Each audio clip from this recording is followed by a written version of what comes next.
बिस्मिल्लाहिर्रहमानिर्रहीम। अस्सलाम वालेकुम नाज़रीन, मैं सरवत फलीम हूँ। आज पाकिस्तान की तारीख़ का बहुत अहम दिन था।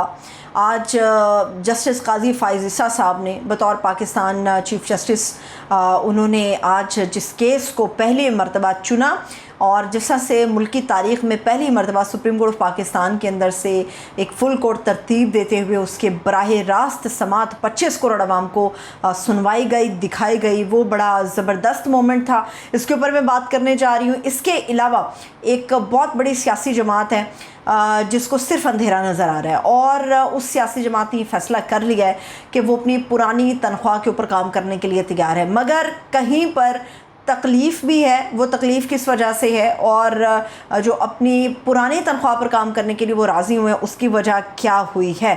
कौन सी ऐसी सियासी जमात है जो आइंदा इलेक्शंस होने के बाद पाकिस्तान के अंदर हुकूमत बनाएगी, ये मैं आपको कुछ आम मामलात हैं जिसके ऊपर आज बात करने जा रही हूँ।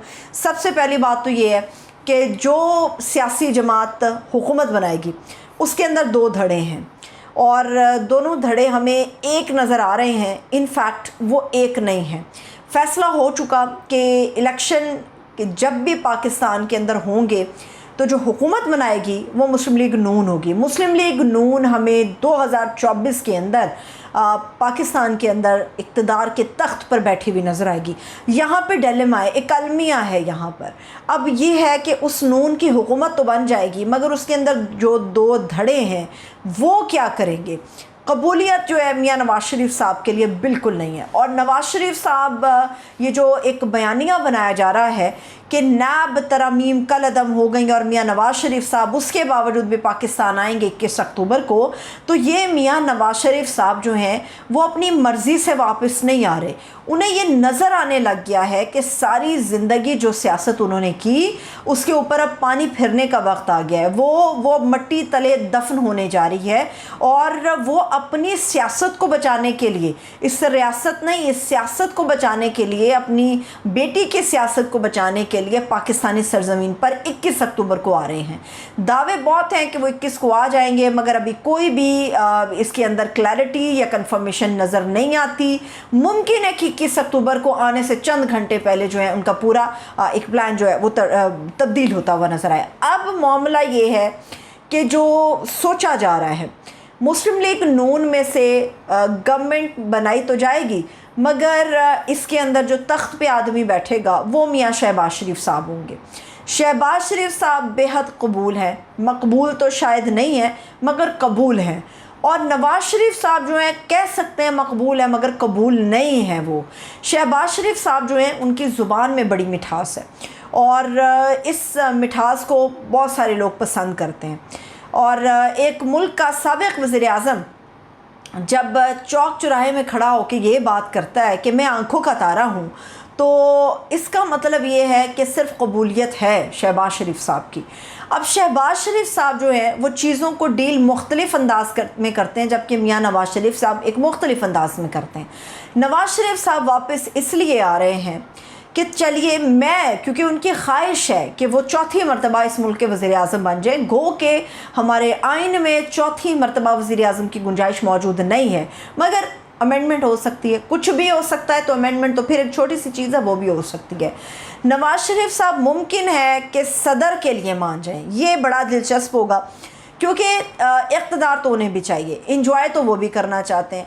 ये भी सोचा जा रहा है किसी सतह पर कि शायद उनकी बरियत के ये तरीक़ेकार अपना लिए जाए कि यहाँ से उनको रिलीफ़ मिले मगर हुकूमत उनको हिस्सा ना मिले। अब ये जो मियाँ शहबाज शरीफ साहब लंदन में अपने भाईजान से मिले हैं उसमें यही बातचीत हुई है और हैरानगी की बात यह है कि पैगाम एक भिजवाने के लिए मियाँ नवाज़ शरीफ साहब ने हमज़ा शहबाज को बुलाया, उनसे मुलाकात की और पार्टी के जो आला मकाम के अंदर जो चीज़ें जो सोचने की हैं वो हमज़ा शहबाज के हिस्से में डाल दी गई। हालांकि ऐसे मामलात के अंदर मियाँ नवाज़ शरीफ साहब अपनी बेटी को हमेशा याद करते हैं। हमज़ा शहबाज को उन्होंने बुलाया, उस पर एतमाद का इजहार किया, तो यानी कि ये खिचड़ी पक रही है। गो के हुकूमत नून लीग की होगी मगर दोनों भाइयों में अभी डिवीज़न हमें ہمیں نظر آ رہی ہے. ایک بھائی ہیں میں نے جیسے کہ بتایا کہ وہ قبول ہیں مگر مقبول نہیں ہیں, جو مقبول ہے وہ پھر قبول نہیں ہے. اب آ جاتے ہیں اس بڑی سیاسی جماعت کے اوپر جس نے یہ فیصلہ کیا ہے کہ وہ پرانی تنخواہ پر کام کرے گی. یقیناً آپ کے سوچنے میں یہ بالکل درست بات ہے کہ شاید جس پارٹی کے اوپر کریک ڈاؤن ہے یا جو پارٹی توڑ پھوڑ کا ہمیں اس وقت یا جس کے حصے بخیے ہمیں نظر آتے ہیں ممکن ہے وہ ہو. بالکل نہیں ایسا. یہ وہ پارٹی ہے جس کے اندر ایک بڑا کینڈیڈیٹ اپنے آپ کو وزیر اعظم کے طور پر دیکھ رہا تھا, سن رہا تھا, سوچ رہا تھا, مگر سب ملیا میٹ ہو گیا. پاکستان پیپلز پارٹی اس بات پہ راضی بازی ہے کہ وہ پرانی تنخواہ پر کام کریں گے, یعنی کہ وہ سندھ کے اندر صرف حکومت کریں گے, انہیں فیڈرل گورنمنٹ کے اندر حصہ نہیں چاہیے, وہ اپوزیشن کرنے کے لیے تیار ہے. اب بلاول بھٹو زرداری کی بڑی جوشیلی تقریریں پارلیمنٹ میں بھی ہم نے سنی, پارلیمنٹ کے باہر بھی سنی, اور کچھ دنوں سے ان کی جو پولیٹیکل ایکٹیویٹی ہے وہ بھی ہمیں نظر آ رہی ہے جس میں وہ بڑی تنقید کرتے ہوئے نظر آ رہے ہیں مسلم لیگ نون کے اوپر. اس کی وجہ یہ ہے کہ اب ان کو کلیئر کٹ یہ بتا دیا گیا ہے کہ آپ اس ملک کے وزیر اعظم نہیں بنیں گے, یہ جو الیکشن ہوگا اس میں آپ وزیر اعظم نہیں بنیں گے. اب بلاول بھٹو زرداری ایک جذباتی آدمی ہے, ینگ نوجوان آدمی ہے, گرم خون ہے ان کا, اور وہ اپنے آپ کو بالکل اسی طرح سے تیار کر رہے تھے جیسے وہ اگلے پرائم منسٹر ہوں گے. اب تکلیف ہے انہیں کہ ان کے ساتھ جو وعدے ہوئے یا ان کو جو دلاسے دیے گئے یا ان کے حوالے سے جو دعوے کیے گئے وہ سارے جھوٹ تھے, وہ سارے کے سارے بے نقاب ہو گئے. یہ ایک گروپ ہے جو اس وقت مزاحمتی سیاست کر رہا ہے, اور پچھلے کچھ دنوں پہلے یہ خبریں گرم تھیں کہ ممکنہ طور پہ بلاول بھٹو زرداری جو ہے وہ اریسٹ ہو سکتے ہیں. دوسری طرف آصف علی زرداری ہیں جو خود کو مفاہمت کے بادشاہ کہتے ہیں اور جو بڑی باریک بینی کے ساتھ سیاسی معاملات کو دیکھ رہے ہوتے ہیں. خطرہ بھانپتے وہ پیچھے چلے جاتے ہیں یا وہ بھاگ جاتے ہیں. اب انہیں خطرہ نظر آ رہا ہے, خطرہ انہوں نے سونگھ لیا ہے, اب وہ پیچھے چلے گئے ہیں. یعنی کہ سندھ کے اندر اس وقت کچے پکے کا آپریشن جاری ہے. بیشتر ایسے پیپلز پارٹی کے اعلیٰ لوگ ہیں جن کے نام ECL کے اوپر ہیں, بیشتر ایسے مافیاز ہیں جن کے خلاف کریک ڈاؤن کے حوالے سے اوپنلی بتا دیا گیا کہ سندھ کے اندر سے کرپشن کا خاتمہ ہوگا, یعنی کہ پاکستان پیپلز پارٹی کا خاتمہ ہوگا, کیونکہ اکثر و بیشتر جو کرپشن کے ریکارڈ ہیں وہ انہی کے ساتھ جوڑے جاتے ہیں, اسی پارٹی کے ساتھ جوڑے جاتے ہیں.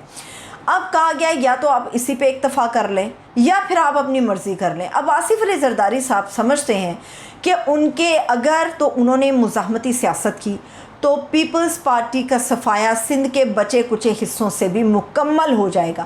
حیدرآباد اور کراچی کے اندر تو پہلے ہی سندھ کا پیپلز پارٹی کا ووٹ نہیں ہے. کراچی اور حیدرآباد کے اندر MQM کا ووٹ ہے, جماعت اسلامی کا ووٹ ہے, کچھ ووٹ شاید نون لیگ کا بھی ہوگا, PTI کا بھی ایک ووٹ ہے اس میں, لیکن ان دو بڑے شہروں میں پیپلز پارٹی کا ووٹ نہیں ہے. پیپلز پارٹی دیہاتی علاقوں میں یا دیہاتی پٹی کے تک محدود ہے. اسی لیے آصف علی زرداری سمجھتے ہیں کہ ساری زندگی کی سیاست آگ میں جھونکنے سے اچھا ہے کہ کچھ سال کے لیے صبر کرتے ہوئے, شکر کرتے ہوئے پیپلز پارٹی صرف سندھ کی حد تک محدود رہے. بلاول بھٹو زرداری اس کے لیے تیار نہیں ہے. اب آ جاتے ہیں, ایک اہم دن تھا آج سپریم کورٹ آف پاکستان کے اندر نئے chief justice of Pakistan justice قاضی فائز عیسیٰ صاحب. اس بات کا قوی امکان تھا کہ وہ آتے ہی اپنا چارج سنبھالتے ہی پریکٹس اینڈ پروسیجر ایکٹ جو ہے اس کو سنیں گے, اس کی سماعت شروع ہوگی. اس کی وجہ یہ تھی کہ قاضی فائز عیسیٰ صاحب کا عمرتا بندیال صاحب سے جو اختلاف تھا, یا جو وہ کئی مہینے تک کسی بھی بینچ کا حصہ نہیں بنے, یا وہ انہوں نے چیمبر میں کارروائی نہیں کی, وہ تھوڑے ہمیں خائف نظر آئے. اس کی وجہ یہ تھی کہ وہ یہ مانتے ہیں کہ آئین کے دائرۂ کار میں رہتے ہوئے پریکٹس اینڈ پروسیجر جو ایکٹ ہے اس کو کلیئر ہونا چاہیے. اور قابل تحسین میں اس کو اس لیے کہوں گی کیونکہ یہ بڑا ضروری ہے. فل کورٹ بینچ کی یہ جو پروسیڈنگ ہوئی ہے اسی میں ان معاملات کا تعین کیا جائے گا کہ مستقبل کے اندر جو کیسز لڑے جائیں گے یا مستقبل میں جو ججز جو ہیں وہ کیسز سنیں گے وہ معاملات کو کیسے لے کے آگے چلیں گے. جب آپ اپنے معاملات میں ہی کلیئر نہیں ہوں گے تو پھر کیسز لٹکے رہیں گے. آج بڑا ہی امپورٹنٹ ڈے تھا اور 25 کروڑ عوام نے جس آدمی کے گھر میں ٹی وی ہے اس نے پہلی مرتبہ سپریم کورٹ میں پروسیڈنگ ہوتے ہوئے سنی, پروسیڈنگ ہوتے ہوئے دیکھی کہ قانون کس طرح سے اپنا کام کرتا ہے, ہماری اعلیٰ عدالت کس طرح سے اپنا کام کرتی ہے. گو کہ قاضی فائز عیسیٰ صاحب کو بھی اسی گروپنگ کا سامنا ہے جو کام نہیں کرنے دیتا, مگر जस्टिस काजी फ़ाइज़ ईसा साहब अपने फ़ैसलों से पहचाने जाएंगे, आइन के दायरे में रहते हुए काम करते हुए पहचाने जाएंगे, और उनसे ये भी बड़ी उम्मीद है कि जो सियासी कैदी हैं उनके बारे में वो फ़ैसला करें, और किस तरह से तोड़ा मोड़ा जाता है आइन को उसके ऊपर फ़ैसला करें, आज ख़ुद नोटिस के हवाले से फ़ैसला करें। ये 3-4 मोटी मोटी ऐसी चीज़ें हैं जो हमारा लॉ का सिस्टम है, हमारा जो कानून का सिस्टम है, उसको क्लियर करेंगी, उसमें मुआवन और मददगार होंगी। उम्मीद करते हैं कि डे बाय डे हमें सुप्रीम कोर्ट पाकिस्तान के अंदर जो डिवीज़न थी वो ख़त्म होती हुई नज़र आएगी। मुझे इजाज़त है, अपना ख्याल रखिए, खुदा हाफ़िज़।